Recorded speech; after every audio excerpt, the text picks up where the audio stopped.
Good morning and good afternoon, everyone. Welcome to the webinar titled Hyperautomate with Digital Automation Platform, presented by Nugent Software, a leading provider of digital process automation, content services, and customer communication management platform with a multitude of implementations across the globe.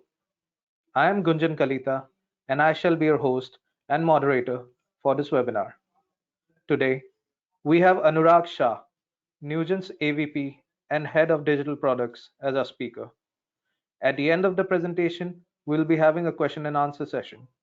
We request you to type your questions in the question window of your GoToWebinar anytime throughout the presentation. I shall take them up at the end of the session with our experts. With that, I hand it over to you, Anurag. Thank you. Thank you so much. And hello, everyone. I hope you all had a happy and safe Thanksgiving. Today, we are discussing how the hyperautomation or the speed in improving the automation has been a go-to strategy for the leaders of the organization. So that's the topic that we are going to discuss today. Go to the next slide. I hope you are able to see the next slide. Can you confirm, Gunjan? Yes, we can see you. Great. So let's see what do the analysts like Gartner say about hyperautomation. So they say that it deals with the application of advanced technologies in accelerating the efforts for your process automation, and in the process you augment the humans.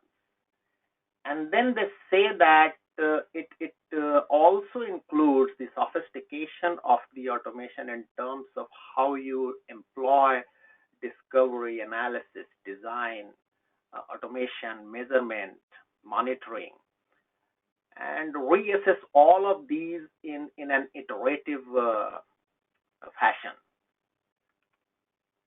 So why to really hyperautomate, and why not stay with our traditional approach of automation?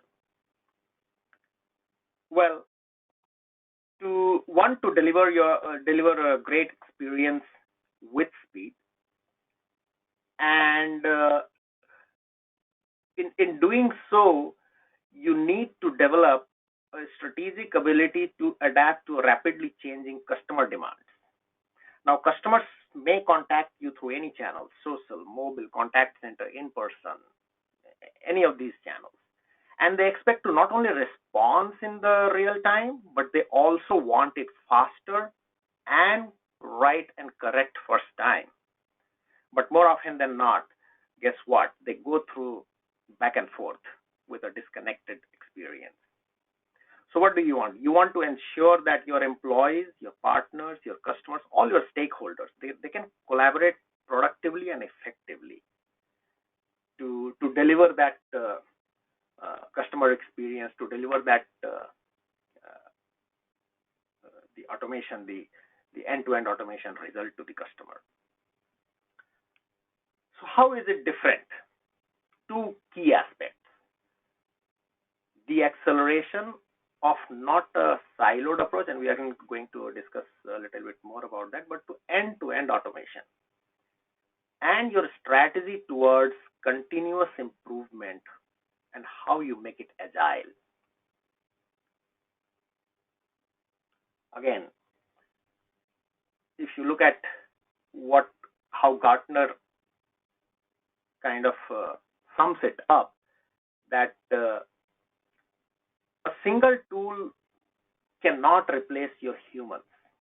What your traditional knowledge worker or a person at a branch or office or contact center, what they do. No single tool can replace those. But the hyperautomation, with combination of all of these tools, and they typically talk about RPA, AI, and intelligent process management system. So when you combine all of these in an integrated way, that's when you are able to not only replace certain human touch, but also achieve the end-to-end hyperautomation. So what are the typical roadblocks? Three of those. While the tools that we talked about, the artificial intelligence, the robotic process automation, they all can help accomplish your automation goal in the respective local scope. But what you need to do is you got to tie them into a large end-to-end process to deliver that great customer experience and with speed. Now, these tools individually may be best in what they are intended to do, but the overall hyperautomation, it cannot be accomplished by just stacking these technologies together. You need to adopt and integrate an approach to make these work together to improve business outcomes and to create a concrete impact. So and another key challenge is in finding a governance mechanism that would integrate all your hyper automation efforts. So again, Gartner emphasizes these challenges. The first one is a myopic view and not looking at a long-term roadmap. The second one, lack of strategy in implementing RPA and not looking at end-to-end process. And we are going to take an example around these. And the third one, it says, again, similar to the RPA one, same as the artificial intelligence in a siloed approach and not thinking of an integrated strategy. So those are the three challenges Gartner also says as you may come across into the roadmap. Next. So let's as an example, whatever so far we have seen, let's try to hyper automate a customer service process in a financial institution with an objective of improving the response time and quality of response, and yet delivering a wow experience to the customer. And in that, let's say the customer has a deposit and a credit card relationship with the bank. Now, we saw that in previous slide that an integrated approach is the key. So let us see how it really flows down. So you can use technologies like NLP, natural language processor, to analyze and classify the incoming communication with the customer. And let's say in this example, the customer who has this deposit account relationship and a credit card relationship with the bank, the customer moved and wants to change the address. The customer needs certain increase in the limit for the credit card and loan request. Let's say those three requests is what the customer is reaching out to the bank, and it could be through any channel, whether it is email or social or calling through a contact center. Now, when the customer sends these requests, the technology like NLP, natural language processing, can help you analyze and classify all of these. So you know that, okay, now these three are the requests. As a next step, if you have those artificial intelligence and machine learning driven rule engine, based on the previous classification, it can kick off those required processes for each of these three, the address change, the limit increase, and the home equity loan request. Now, when it kicks off the required process, it goes into the intelligent business process management suite and within that, there could be a straight through process as well as flexibility for human intervention for exceptions. So for example, your address change, it can quickly be done almost like a straight through process by either deploying your RPA bot or just by a self-service kind of mechanism through the customer. So the IBPMS also triggers your RPA bots for automated real-time execution of what used to be traditional manual routine steps. Now, let's say the address change is done straight through, and then the limit increase on the credit card could be again almost straight through based on the updated income that the customer provides. But the loan request, the home equity loan request, it may kick off a back office process, and within that, uh, a RPA bot, robotic process automation, can be triggered to order, let's say, a home appraisal, and another bot can trigger pulling the credit from the bureau, and a third parallel process instance can be kicked off, which goes to a knowledge worker for doing the underwriting based on all of these information that are being collected. Now, the content services and the analytics play the next role. The relevant documents are auto-processed and are contextually embedded into the process, along with all these relevant information, the home appraisal, the credit bureau, all of those relevant information are presented to the underwriter, the knowledge worker, with a multi-experience kind of interface. So when we say multi-experience, let's see, the credit report could be analyzed and the relevant data points are culled to present to the underwriter. Now, what it gives to the underwriter is a key parameters like income to debt ratio, which will help the underwriter to do the pricing for the loan. And similarly, the home appraisal report could be assessed, and again, the key parameters from that are presented either to the underwriter or to the risk department for helping in getting the risk-based price factors. So you see how these individual technologies, when they are implemented in an end-to-end integrated process automation, how these help each other and tries and moves the entire process seamlessly. And in the end, for the output, let's say the customer opted for mobile text notification. So you could have one instant confirmation of the address change and credit card limit increase through a text.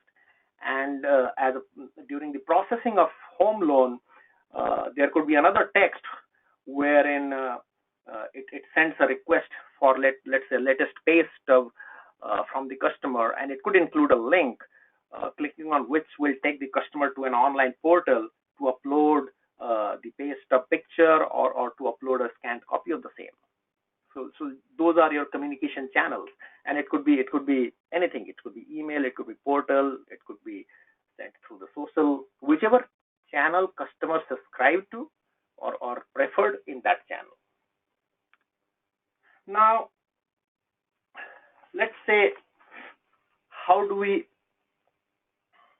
think of a platform when we want to achieve all of these things? So when we think of platform, we talked about process, content, and communication in the previous slide.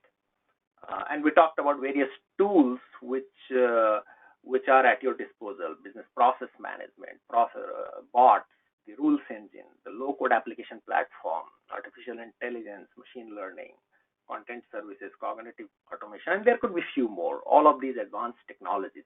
Now, what really these advanced technologies do is helping you in accelerating the automation of your end-to-end process.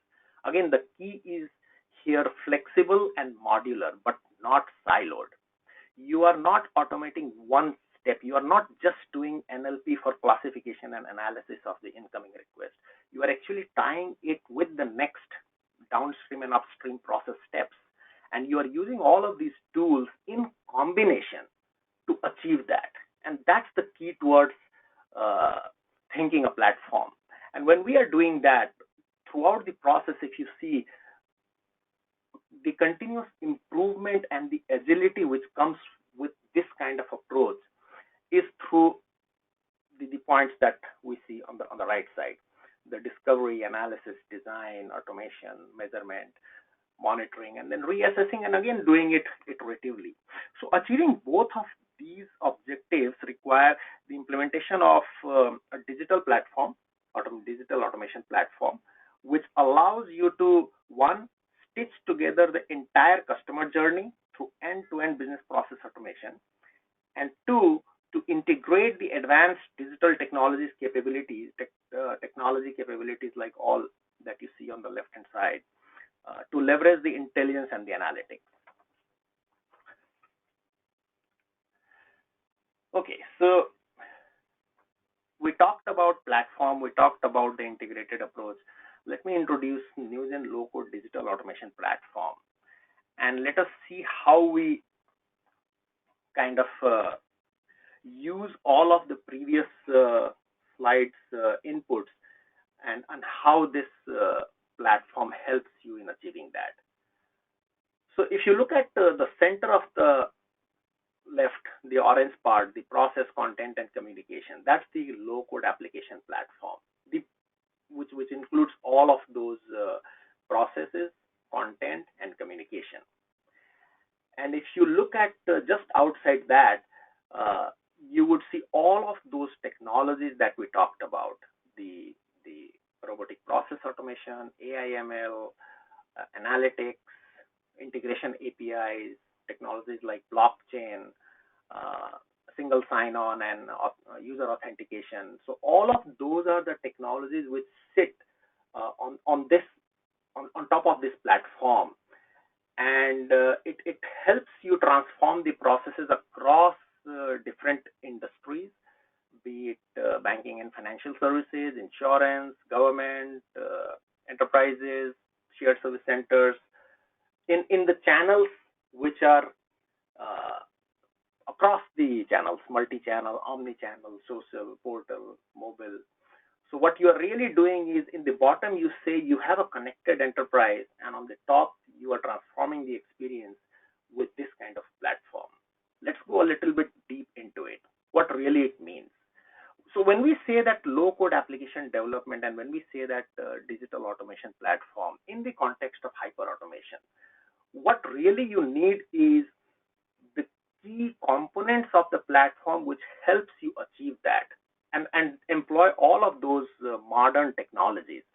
So your UI designer, so what is the UI and UX in the context of the CX, right? The user experience and the customer experience. You got to be able to design those. You got to be able to model your data, incoming as well as outgoing, and also your internally derivation of the data, your calculation of the data, or processing of the data, and whether it needs to be rendered on a mobile, tablet, desktop, all of those things. The business rules.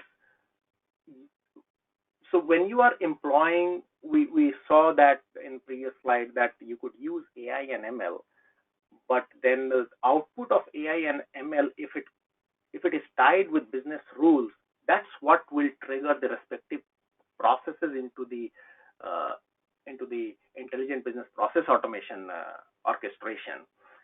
So rules engine, your decision management, responsive forms, and when we look at the process automation, your process modeling, process analytics, all of those become important, wherein you map the customer journey or the request journey from step to step. The contextual engagement is another key parameter here, or key factor here. We saw in the previous example that the customer might have sent all these three requests in an email or through a social chat, and in the process of completing these requests, you would have got the data, let's say from credit bureau, you would have got a appraisal report from appraiser for the home. So all of those, how do you bring that context, those content into the context of the process for the knowledge workers like underwriter, like risk department, and how do you again communicate that back to the customer? So that becomes your contextual engagement, which is very important for those.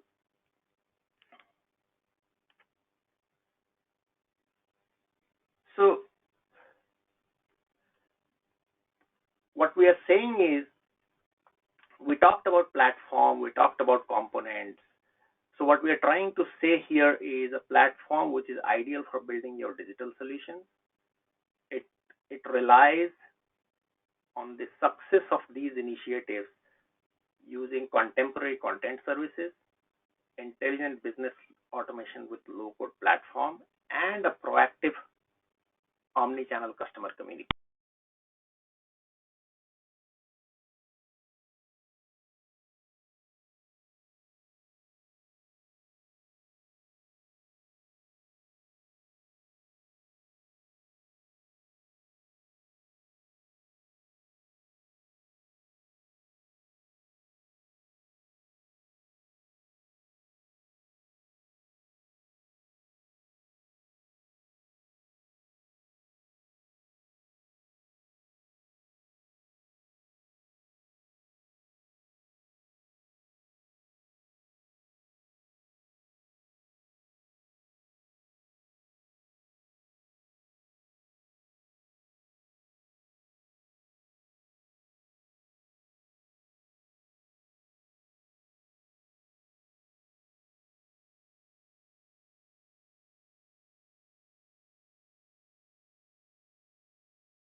Hi Anurag, can you just check with your mic? I think we've lost audio over here.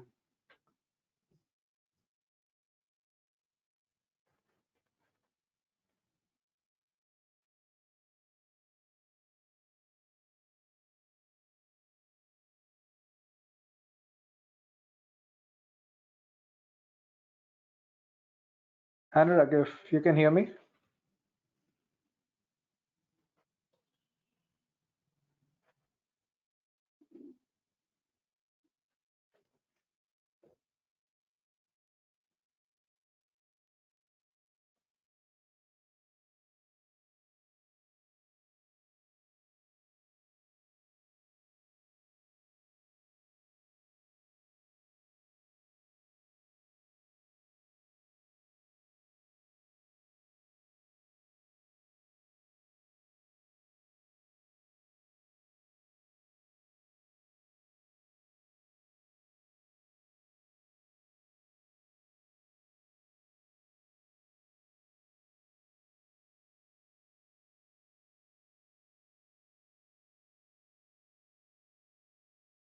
I think it might be a bit of a technical glitch. Just give me a minute to check this out.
I think there appears to be a technical glitch with the audio on our end.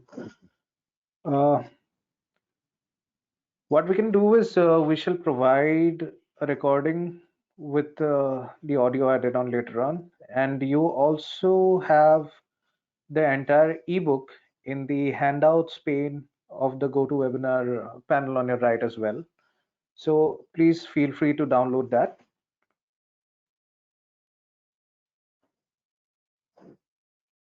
And also, meanwhile, we do thank Anurag. He did come in here, probably, albeit with some glitches we had throughout, but we really appreciate his time and valuable insights that he provided regarding hyperautomation. Hyperautomation is truly imperative to deliver a great experience with speed, and a digital platform is a must if you have to achieve that. Those who were not able to share their questions today, please feel free to send them over via email. We thank you again for your patience, and please have a great rest of the day ahead.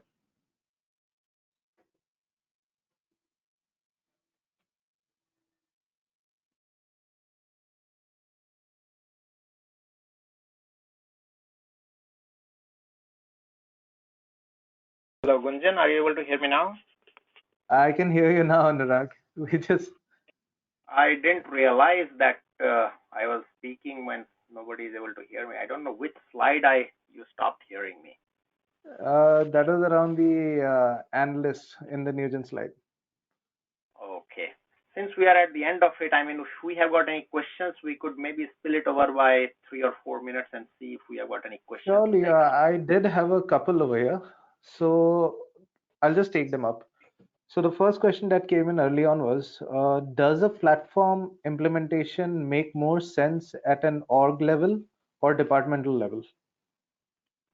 Yeah, I mean, and those are the things I spoke about in last couple of slides. But great that we have got this question. So quickly, see, if let me go back to that slide so that if you see here, uh, if you see here the last point, right, multiple entry points. In that point, what I discussed, which unfortunately you could not hear, is there could be multiple entry strategy for the organizations to employ the hyper automation. You could pick one department, one point problem for a tactical implementation. We discussed about the customer service request automation in the previous slide about a bank, about a customer. So you could just use that contact center or customer service automation as an entry point, or you could then either as a next phase tie it with upstream and downstream processes. For example, let's say the home equity loan request which came in through the customer service, it could then tie with the loan origination process automation separately, which will take all the way through the loan origination, the underwriting, the disclosures, closing docs, and ultimately funding. It could tie with the loan origination process as a downstream process.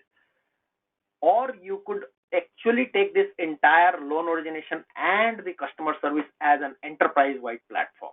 So it really depends on the organizational strategy, how you want to do it. But the key point here is to always have the roadmap. You could choose to enter with a point problem, with a departmental problem, but not only limited to that. You should have a roadmap or a vision that today I'm implementing this one, but ultimately it is going to tie with my downstream and upstream process, so that my customers get that great experience across all the journey milestones.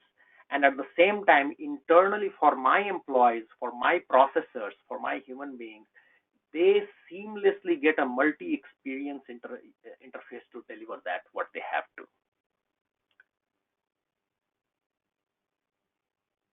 Perfectly explained, Anurag. I think that should bring some clarity on whether how they can implement it in their own enterprise as well. Lastly, a final question that we have. We have automated business processes, several business processes using RPA. and have built capabilities around this. Is there any difference to a digital automation platform? Well, yes, and this again ties back to the first question also to some extent.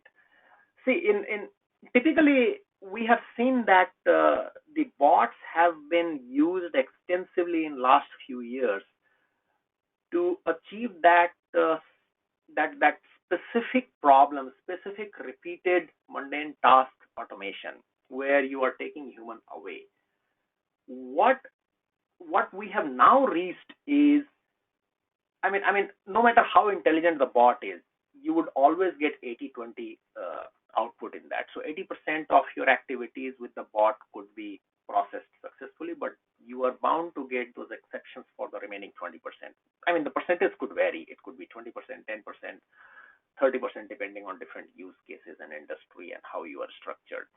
But the key is how do you handle those exceptions? And that's where again the end-to-end process view, the hyper automation view comes into the picture. If you are able to manage those exceptions, and we talked about augmenting humans uh, in the process of these activities. So the bot is certainly augmenting the human. I mean, let me state it in another way. The bot is certainly automating a process, but automation, if there are any exceptions, then how the bot augments the human for the exceptions to be taken care of. And that's where your end-to-end process, the integrated approach, employing all of these technologies in an intelligent business process management suite kind of low code based digital automation platform. That's where the key lies. So you will continue to use your RPAs, what you have used RPA in your organization for several, I would say hundreds of process automations, the process steps automations. Those will continue to exist, but you will leverage that to tie it into a larger end-to-end process with the automation platform. Thank you, Anurag. We really appreciate your time and valuable insights that you have brought to the forum. Nugent will send across a copy of the recording to all registrants. Those who were not able to share their questions today, please feel free to send them over via email. So I thank you, Anurag, and thank you to all the attendees once again. And please have a great rest of the day ahead. Thank you. And I'm really sorry about the last few minutes because of whatever reason you were not able to hear me. But thanks a lot. Thank you.